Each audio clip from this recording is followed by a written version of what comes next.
Ladies and gentlemen, this is the main event of the evening. It's one mic. It's one mic. Give me a moment, would you, friend? I've never been on trial for my thoughts before. Welcome to the Only One Mic podcast, called Gerard, Just Me, Brooklyn Dre. And we are actually joined by our special guest today, Miss Maya Ford of Fordmomentum. How you doing, Miss Ford? Hi, everybody. Happy New Year. I'm doing great. Great. Happy New Year. So, Miss Ford, we're happy to have you here. We wanted to discuss your work with the Fordmomentum organization. And so you have a lot of credentials here, and I was just, looking at them in my research of you and all. And quite honestly, 20-year veteran in strategic marketing and mass communication. Can you tell us about that? Wow. Yeah, so I talk a lot. I was the kid who got bows for talking too much in school. Mm-hmm. And it happens to pay off because communications is one of those spaces that every community has all around the world. It's like the one thing that's authentic to our neighborhoods, to our upbringing. And over my 20-year career, I've learned how to hone in on that and help communities get it right for persons who are not a part of that community. So it's a lot of fun, and it's just something that's never a day of work for me. So you were the kid in class that just would talk all the time, and then you get your neighbor in trouble. So then they say it was Maya. It wasn't me, Oh no, I'm still that person too. So now I tell my mom, look, I make money off of it, but I was definitely that kid who just, I didn't even need to breathe. I think I'm probably breathing through my ears because I'll just keep talking. I got to be honest with you. In this podcast radio realm that we work in, we love people like you. Okay, guys. So don't feel like you ever talking too much. Because we've had guests before where they am I talking too much? No, you're just fine. You're just fine. I prefer to ask the question, so the interview space is not always so easy for me. And people ask me all the time, are you a lawyer? Are you a teacher? Are you a reporter? Because I'm constantly asking, are you my mother? Who's your mother? What time did she get there? Where are you from? What you like to eat? How's that going for you? What's the thing you don't like? And it's just such a natural thing. I love humans. So maybe we should just take a step back and just let you do this show. Let me ask you all the questions. Yeah. Let me tell you, I have to say that this, getting here, this is the highlight of my career. Talking about Black people, Black Wall Street. Really, there have been so many cool things I've been able to do. But for me, all of my work is centered on equity, inclusion, really reframing this idea of what our standards are. So I just convert all the assumptions, I turn them upside down. So every question is really about how do communities of color reframe what our values are? And then how do we start to kind of measure that for the worthiness? Mm-hmm. And then we decide how we're going to dole that out. Well, we don't want you to jump straight into it because we want you to talk about Fordmomentum. You're located in Houston, yes? I'm home based in Houston. It's a good place, good people, good food.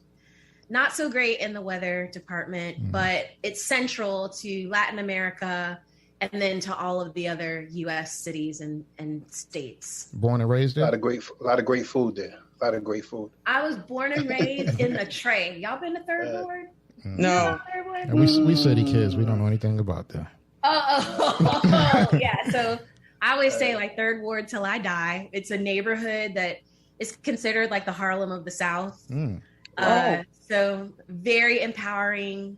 I grew up with every socioeconomic group of Black people.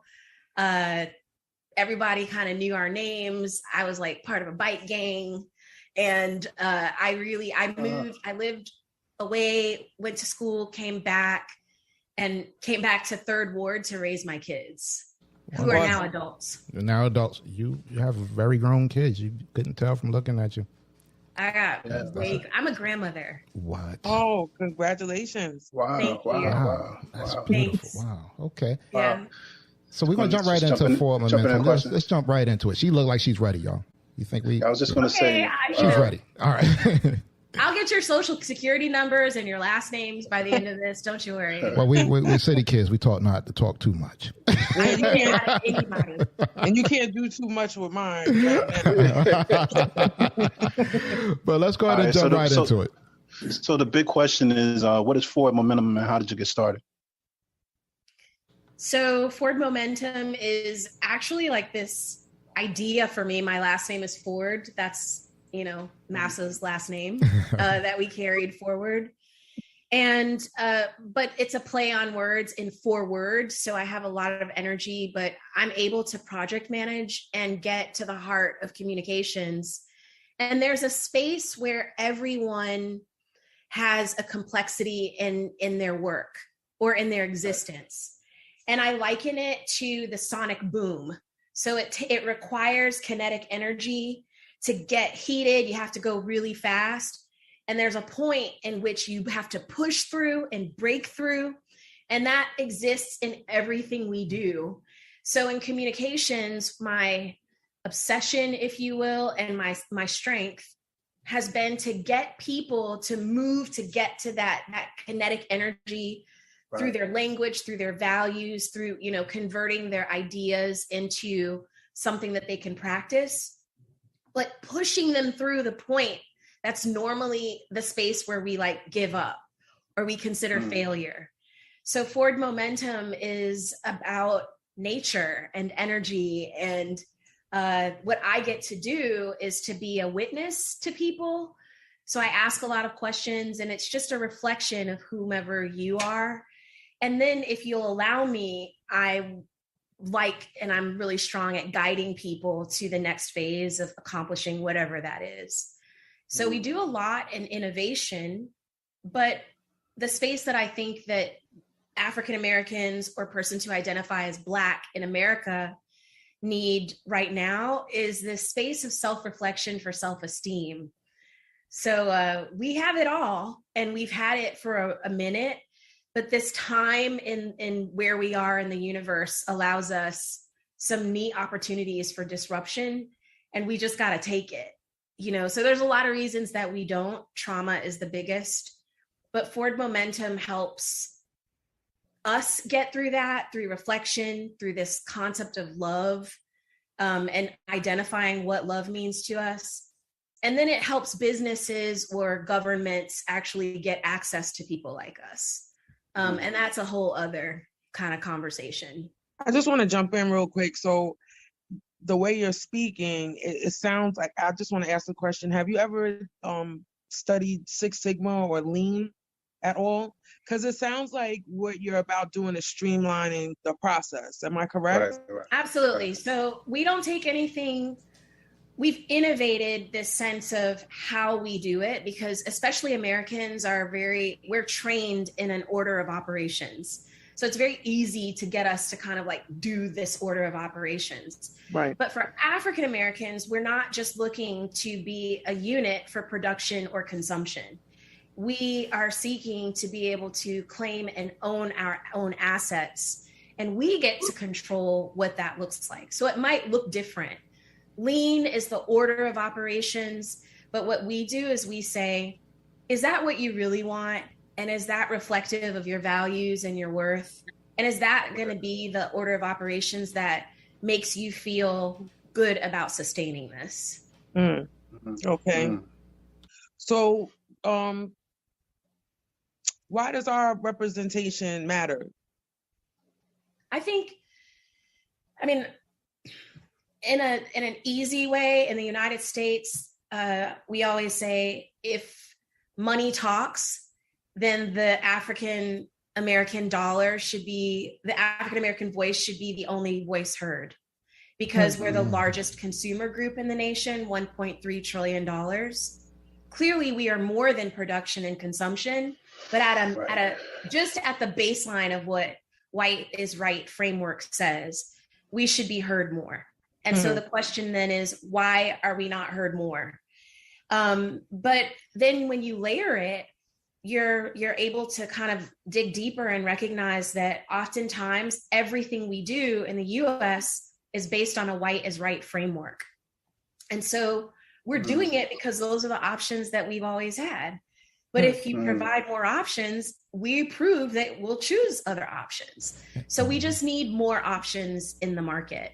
Representation matters because culture matters. Our language is unique. The way that we move is unique. Our sentiment through automatopoeia, right? So like vibration in African-American communities is unique. We lead the world in so many efforts. The representation for how we do that is really important. Yeah. If you look in all, I agree, Brooklyn. Like we're leaders. They follow us as far as style and music, everything else.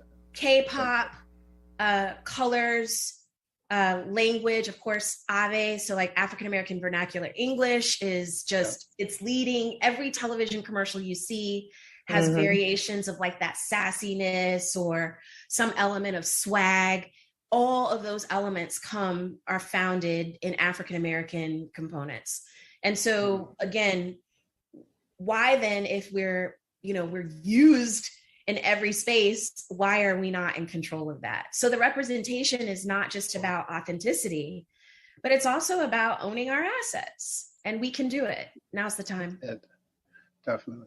Okay, and let me ask you a question, and everything that you said, because of course we, as African American, are very like disenfranchised, and can you point to examples through our history we've been disenfranchised, and that being done as a bad result of bad data collection on our part?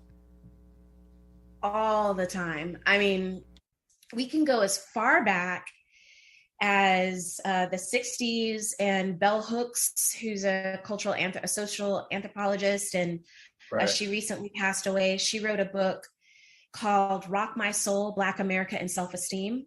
And the reason that book was so impactful is because she addresses why trauma is such a part of our everyday decision-making as African Americans, and how that even steeps into policy.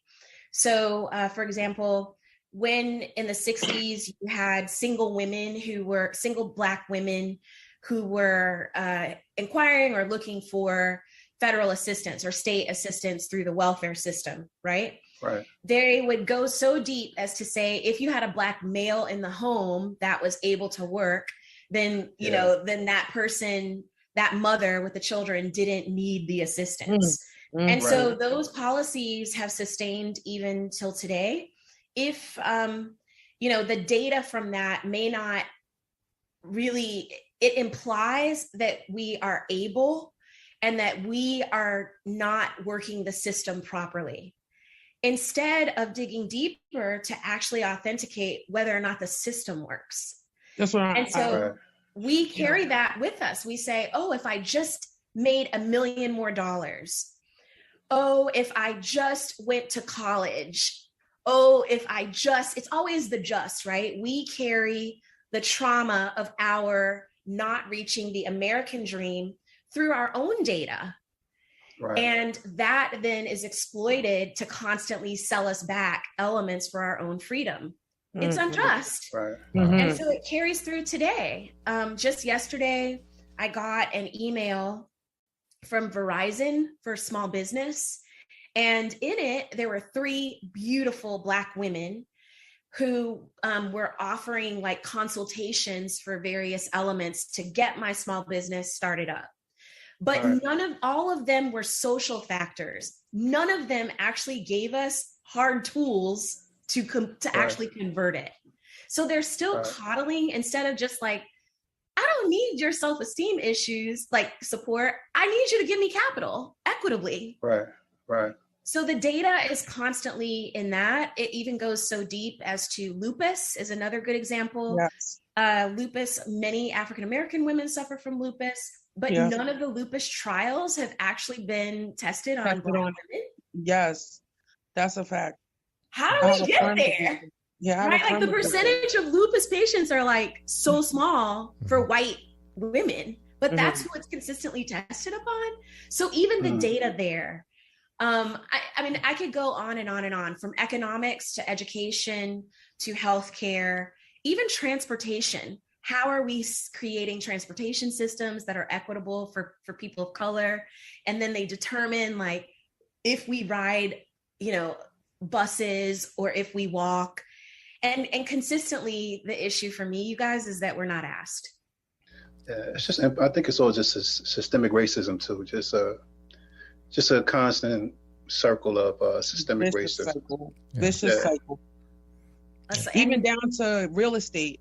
I know somebody I know a couple people in real estate, but I happened to be watching a video. I don't know if it was on Instagram or Facebook. It was some social media site. And there was an investigation done where a Black couple tried to move into a predominantly white area. And I think it's called redlining, if I'm not mistaken, where they hiked the interest all the way up. Whereas if a couple that's not African American came in, their interest rate would be lower. So it's all around. Look at our communities. Like, I live in the suburbs of in Westchester County, okay, in New York. My little 1 square mile area is divided, okay? It's sad. All of the Black people on this side of town, be it if they have houses or whatever the case may be, in apartments, then across the train tracks is nothing but Italians that own all the houses on like 2 streets. That's how it always works. Around the corner is a building that's filled with nothing but Japanese people. So it's segregated within 1 square mile. And this is what's going on across the country, like in every state. But we're so used to seeing it that it becomes the norm. Well, that's been historical. And if you read a book called The Color of Law, if you haven't read it already. Yep. It explains all that, like, the projects. For redlining. Right. Projects wasn't originally made for Black people. We were just conditioned to believe that was just a Black thing, but it wasn't. Yeah. It wasn't initially made for us and stuff. So everything that you're saying, even addressing like concepts of environmentalism. So like now we call that greenlining. So where you have communities like, African-American communities that live next to labor locations. So in the Houston region, we have a lot of manufacturers or railroad, we're a transportation city. And so, there are communities where they've had creosote in their neighborhoods, which is this film, and it's cancer causing. So the green lining is even how they just dump us into spaces that aren't even inhabitable. But they do it, and that's the space where we can afford. And then we build community. You don't want to leave because your Nana's been there, and it goes on and on and on. That's what they did in Chester, Pennsylvania also. I was just going to mention Chester, Yeah, that's what they did in Chester. They, moved a lot of people into an area where it was like a lot of carcinogens, be it in the air or in the water. And it basically was predominantly people of color.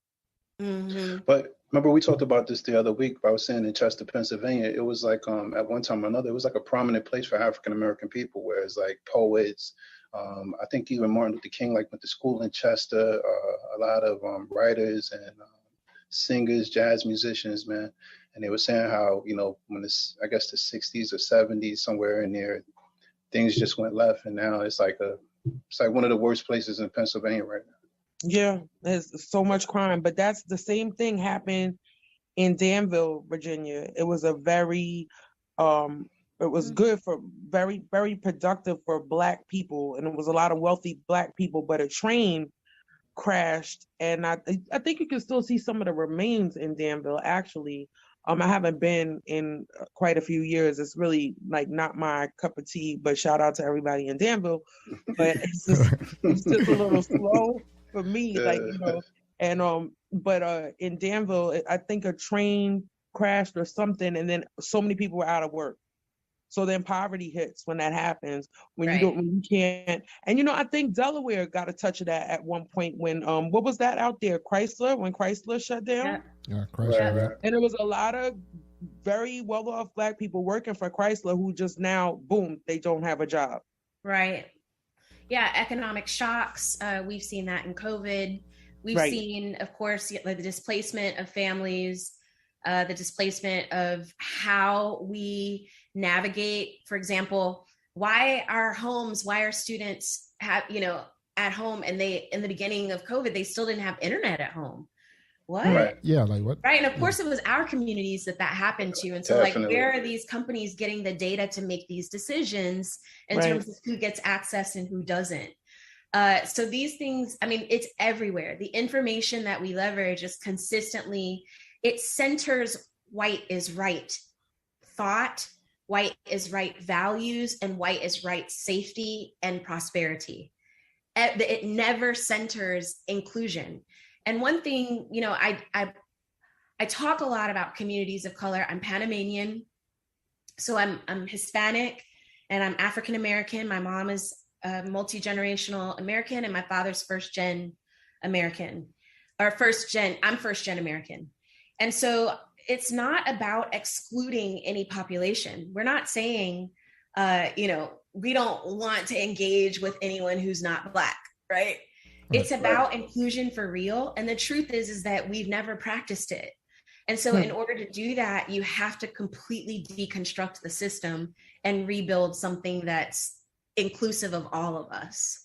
Well, your organization does a lot in the community, and I see that. I wanted to know, and this is just veering off my line of questioning, but how does Fordmomentum do a data analysis of law enforcement in certain areas?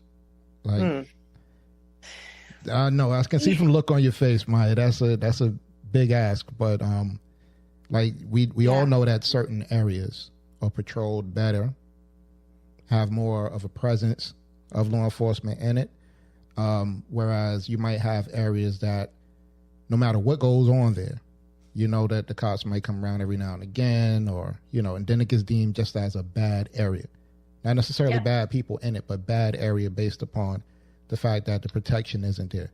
What do you think about that? I want to ask your opinion on that.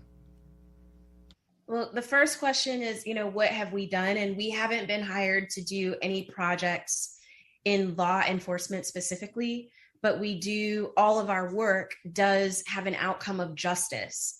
And that does include how we engage with those who are accountable to us, including law enforcement. The second part to that is, this is me talking, and I guess I can't separate myself from my firm, but I am a student of the art of war. When I was a teenager, my dad just used to drill it in. Sun Tzu, right? Yes, Sun Tzu. And the deal is you can't fight with what you can't catch. And I think that some of the variables that we as Blacks encounter are still components of, like, we still need to ask, what is safety? Mm-hmm. And Blacks still have varying identity. You got Nana who's like, call the police.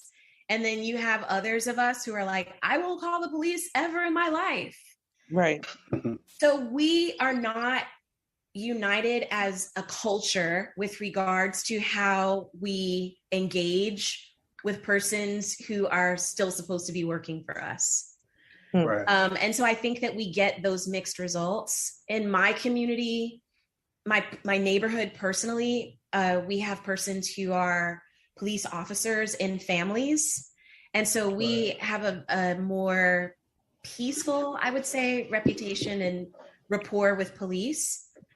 Houston is also a relatively moderate city. I'm not giving it a C, or a C or above, but Houston tends to be more moderate than some of the other southern cities and cities in law enforcement. As a whole, African Americans, Blacks, and Hispanics really have an obligation to themselves to ask the questions about what safety means and what it means, like, what are we willing to do for it? And I would also advise that we don't accept low standards. And we just don't. You don't have to engage.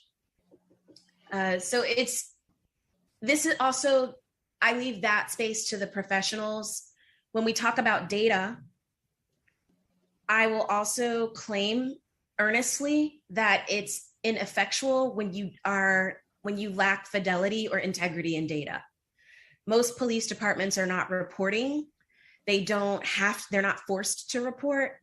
And Right. so the numbers that we see in crimes against, or any judgments with regards to Black people or African Americans, I would not say that it is valid. Right. Right. Right. Okay. Right. That would actually go hand in hand as well as with the incarceration rates. It's ridiculous. Even that how we always say it's more white people on welfare than it is Black people in these, the whole, I can see what you're saying now in regards to data analysis and how those things can get easily skewed in public media to say that, we do all the drugs, we sell all the drugs, we commit all the crimes, when it's not even Ridiculous. the case. It's not even close. Actually, when you start doing like the real analysis, technically speaking, I mean, white people commit more crimes than anybody in America, but the way they're prosecuted and all that other stuff is totally different from what we experience. Right. If we talk about the baseline of criminal behavior, Blacks didn't get here, by the millions by ourselves. The criminal behavior started and was really seeded. And so, my parents are medical practitioners, and my mom talks about root cause a lot. And we talk about root cause in economics a lot as well. If you always address the correlated issues, right? Oh, what about Black on Black crime, which doesn't exist? Oh, Right. what about that? What about how Black women intimidate me? Okay. What about, if you're constantly addressing these elements and you don't go to root cause, you never solve the problem. And so, with regards to policing, the fact that we can't even imagine a society without being watched poses a question about what your standards are. Right. I mean, just that alone, you can't even envision that someone's not coming for you. And that level of paranoia or that level of concern for you as an individual and your safety, instead of really understanding that circumstances bring us together and everybody, friction is okay. I'm not talking about extremities of, murder and people who are genuinely out for you.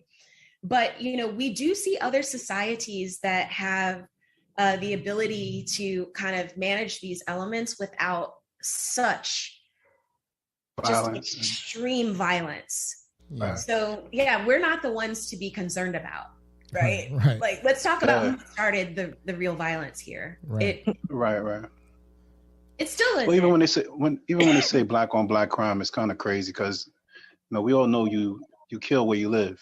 I mean, unfortunately, that's what it is. I mean, wherever you live at is what you're going to do where you live at. So it's crazy. That's interesting. I hadn't considered that. There's a lot of tropes out there. And so what I really try to do is ask people, what can we control? What are spaces that you value?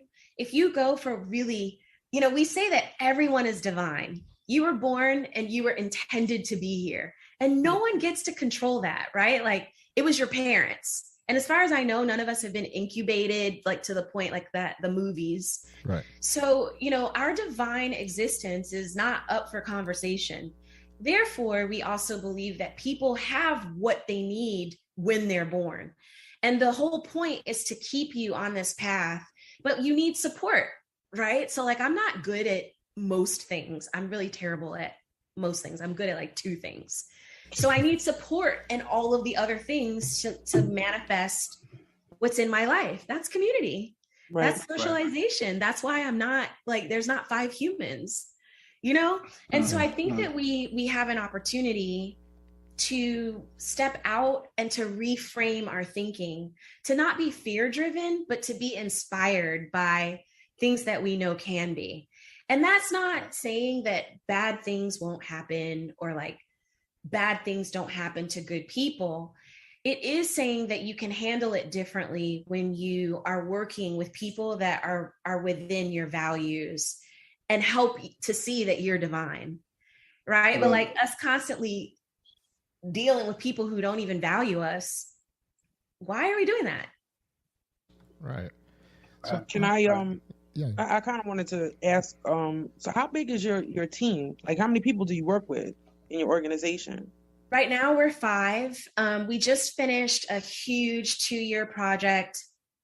It was our first multi-million-dollar project. We did a study for 2 years focusing on housing access, affordability, like people's desires and infrastructure. And so that was a team of 13. I admittedly don't love the big management company style. I like to be in the field. I like to practice and to learn with everybody else. So everybody on the team is smarter than me. And that's how we make it. You surround yourself. I watched a couple of your videos, and it seems like you have like the greatest interns ever, man. You know, they seem like they like have an infectious style. You know, everybody seems like they're, you know, I'm about to start shoving money through the computer to, you know, it seems like they all are able to sell something. You know, I was like, wow, I need this technique. Okay, so what's really cool about that is they are our apprentices. So we are also practicing the same methodology that we inspire and we work with our clients. It's called the Standard of Love. And we were able to get a Department of Labor approved apprenticeship program. So you work with us for 18 months and you leave us and you are certified by the Texas Department of Labor in communications and engagement. So that was their actual training. We do hands-on training and they're brilliant people. And we hope to just keep training more people. Communications is an asset, right? So like, just like you all are saying, right? Like you have things in your neighborhood that no one else knows. You have paths, those restaurants, those handshakes, the music, they are distinctive to your community. And so that is one thing that every government, every business, every individual has to be able to leverage amongst each other. And so what I'm trying to, and it's an easy way for African Americans because we push it around the globe. So my goal is to train as many persons to do this work as possible. And it's inherent, like you grow up in it. You're a subject matter expert. We just have to train you how to cultivate it. That's wonderful. Awesome. So can you jump into a little bit more about STOLO and the different pillars? Yeah, so in 2013, Trayvon Martin was murdered. And like every mother, I was heartbroken. I mean, even now there's a quiet space in my brain still looking for the like, what just happened? Answer, right? Like my brain, the relays disconnect. Right. So I was advised to try to create like this self-esteem campaign for people, for Black people. And I started doing the homework and I saw that when we had Black esteem campaigns, we as Blacks actually did a lot better in certain elements. So follow me. Hey, hey, hey.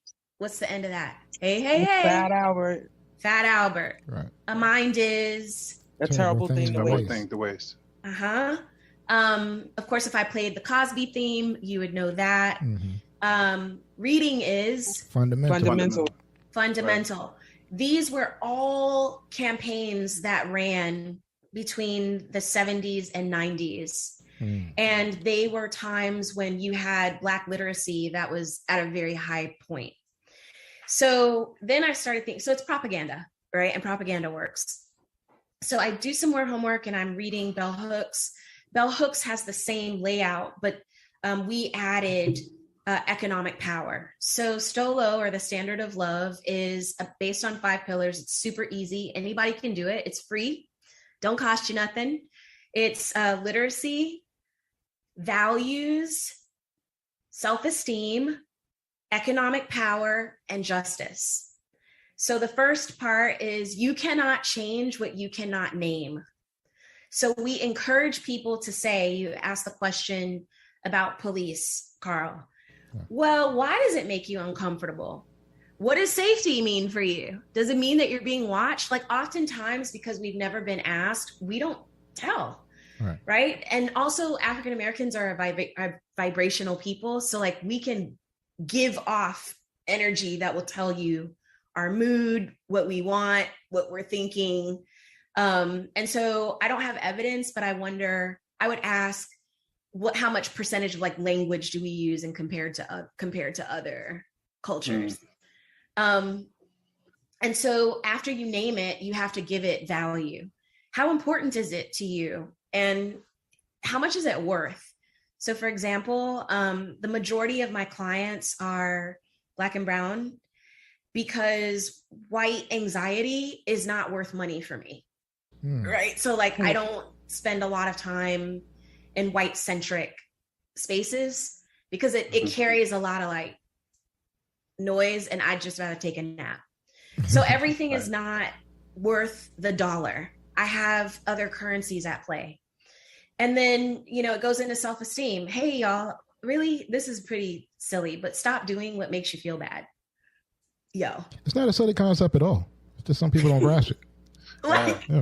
Don't do that. Right? Like, stop doing that. And that's where having community and support, and you can't stop doing it unless you know what you value instead.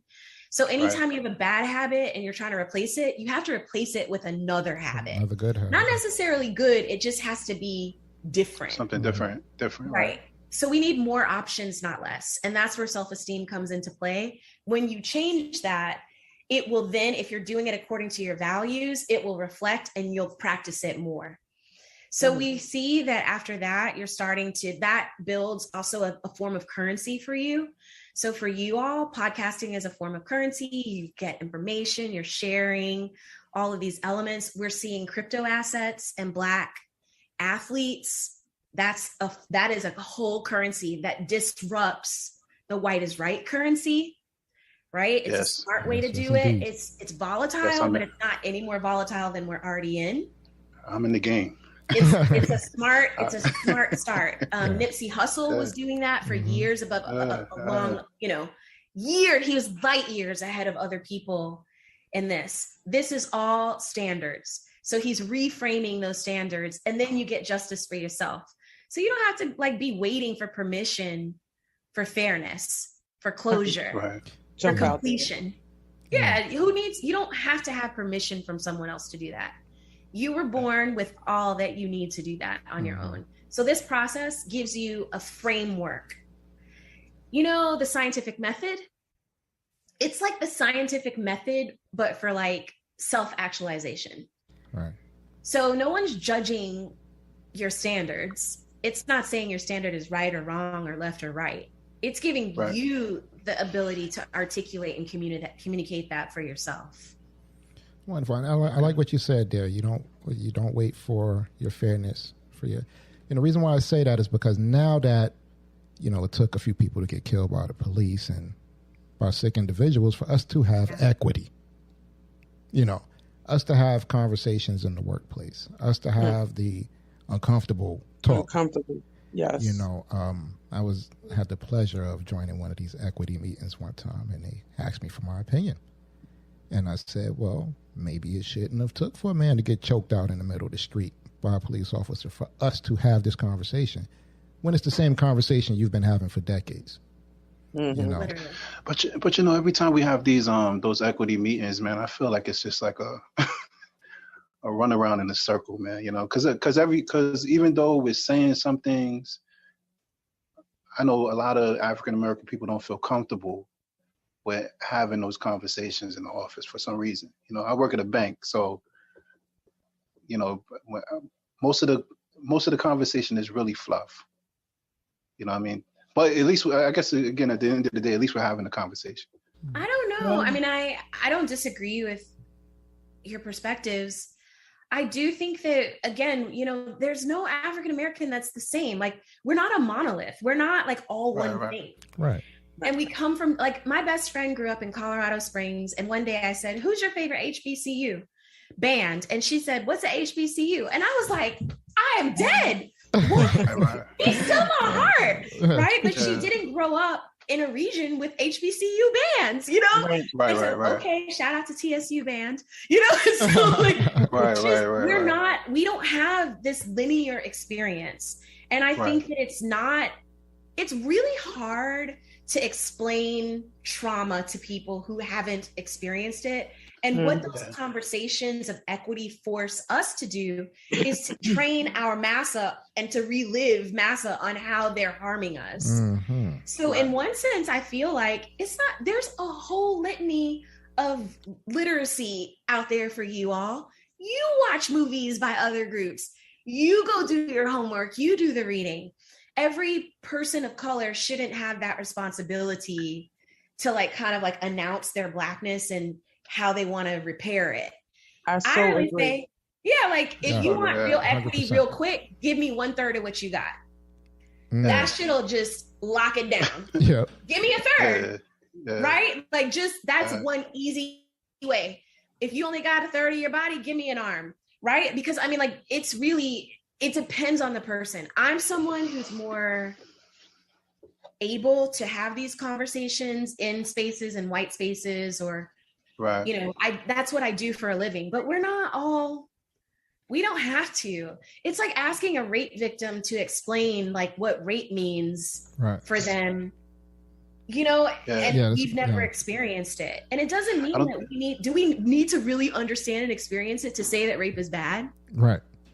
No, set up the protections to protect the people. Right? They're not asking us to explain all that, but you want us to unpack our trauma to you. Come on. Yeah, I think some people are just willfully ignorant. You know what I mean? I say that just willfully ignorant the time. If you don't know, you don't want to know. Yeah, if you don't know, you don't want to know at this point. I think that I'm tired of hearing, because I don't have those conversations. Like I shy away from them because I'm tired of hearing, why are you blaming me for what my ancestors did? That's not me. I have a Black friend. My best friend is Black. I'm tired of it. So, and I noticed that I guess I have to be careful with what I say right now, because I want this podcast to keep going. And we appreciate you for that, but you got to tell your truth, man. I'm like the edgy one, but I guess Black women usually are, sis. I'm getting older now, and things just don't sit right with me. And, and I noticed little things that I never noticed before. I remember my mother was very ill a couple of years ago. And she had to go into a rehab facility after she left the hospital. And so, a woman came in to speak with her about, to ask her questions like, how was her stay? Was she happy with her doctors? Just like a person that's like, I guess, the go-between to make sure everything is all right with the patients. And my nephew was there, and she said, "Oh my goodness, you're so cute." And she put her hand on my nephew's head, and I felt fire from my feet to my eyebrows. And it never, like, I remember growing up, and my grandparents would say stuff like, don't let, people touch your head. Like, just don't let. But I remember them saying that back in the day, they would touch little young Black boys' heads for good luck. I wanted to smack fire. I heard that before, I know we grew up hearing that, but when you see it, when you visualize it, it takes on something totally different. And I was like, wow, But again, like Maya was saying earlier, she might not even know what that means. You know what I mean? She might have just been trying to be nice. I don't know. You know what I mean? And that's where the wrong me comes out, because she knew. You think so? Yeah. So your mind thinks, just like we grew up knowing that they shouldn't touch our heads, they know they're not supposed to. Because their parents probably was like, go touch some heads and get some good luck. You never know. You don't know what's going on. You don't know what's going on. And I learned, really quickly, my father was in the hospital. My father, he had 4 or 5 heart attacks in one night. Okay. And he's down in Montefiore. And he's in a room with a man who I could have sworn he was in the mafia, not to be judgmental, but the whole family was in there, right? So my father, they both had like the same type of thing going on. They lost oxygen to their brain when they had the heart attacks. So the guy was dropping the N-bomb like crazy. My father was saying all types of racial slurs, and the women, like the women were just looking at each other like so embarrassed, you know? And so then I'm like, my dad's really not like this. Like, you know, in the back of my mind, I'm like, you know, what goes on in the house stays in the house. You know what I'm saying? But it just showed me that everybody's household has the same type of thing going on. Dysfunction. Crazy dysfunction, yeah. It's hard to be human. I'm always reminded that, humans, the issues that we talk about in the social space are very different in the sense that we share our commonality as being human. So we're fighting gravity. We're fighting like some real science here, right? Right. Chaos, nature. You guys get like winter storms. Here in Texas, we get a winter storm, they shut down the whole state. One snowflake. That's a human thing. And you're right. This is why culture is so important. And I think the boundaries for that, fundamentally, I'm not someone who thinks that peace is like, people are like peace on earth and that somehow like it's just all going to be peaceful. I don't think it's that way because that's not a natural sentiment. You need friction for growth, right. For change. So I do think that, humans, a cool thing about humans is that it's our ability to imagine something that doesn't exist and articulate it, and sometimes even convert that into something real that makes us special, right? In the mammal population. Like I can be like, I'm gonna build a 30-foot hot dog tower and then like actually do it. Right. That's a very human thing. Mm-hmm. So how we choose to like pull down nightmares versus dreams is one of those elements of STOLO that we keep saying, like, what do you value? And for me, I can bite. So I have little teeth and little ears. And my mom's like, you're mean because you have little teeth and little ears. But, some of it is that my natural nature is to like to fight things. I'm scrappy. But I've been practicing the opposite of like trying to be gentle, because when I'm old in the hospital, I don't want to be this person who's like, look at this such and such slur. I want to be able to authentically convert the worst in myself into something that's healthy for other people around me. Right. But I agree. That's gonna be just. That's gonna be you. Yeah, they might mistreat us. I don't want that either. Yeah.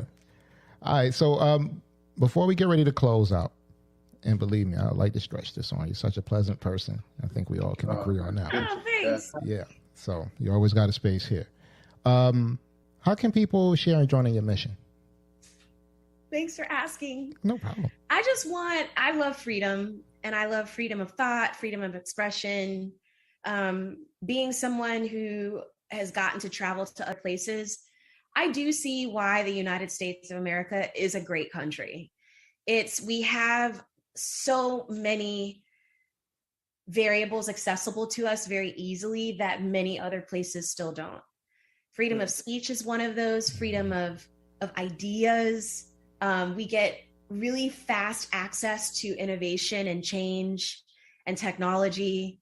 And I just think that us being able to implement that in a diverse way will make it even better and more inclusive. Mm-hmm. The first way I think to do that is to honor my own Blackness and my own divinity. And so Fordmomentum is taking on a national project. It's so much bigger than me, but I'm starting to ask Black people, what do you really value? And the truth is that we've never been asked. We've been free for more than 150 years, and no government, no private business, no one has ever asked us what we actually want.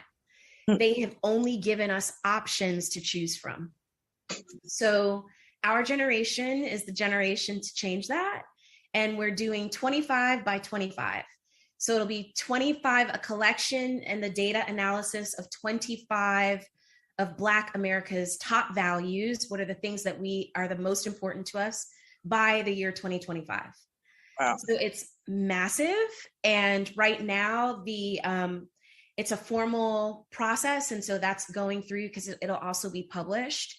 So that's being developed. So people can go to the website, to the Fordmomentum.com, and just put in their email address, and they will get the first communications with that survey. I think it'll be up by mid-March. By mid-March. So we'll be doing that from 2022 to 2025.